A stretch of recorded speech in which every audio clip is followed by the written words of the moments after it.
اتكسرت من حد كنت بتثق فيه ثقة عمياء؟ وليه دايما الضربة بتوجع أكتر لما بتيجي من القريب؟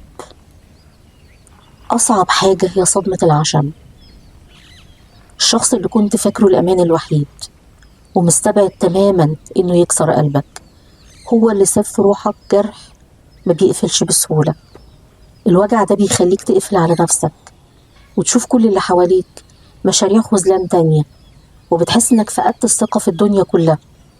بس في كتالوج أمنية بنتعلم إن التسامح مش ضعف، ده قرار ذكي عشان انت ترتاح وتفضي قلبك من نار الغضب اللي بتهد حيلك وتفكيرك.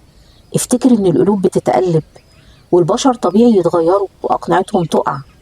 الخذلان ده رسالة عشان ترجع تعلق قلبك بالخالق بس، لانه هو الوحيد الثابت اللي ما بيخذلكش ابدا.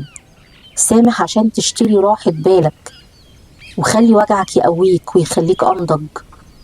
ارتاح وسيب التدبير للي خلقك، ولو محتاج رسالة دافية تطمن قلبك كل يوم تابعنا.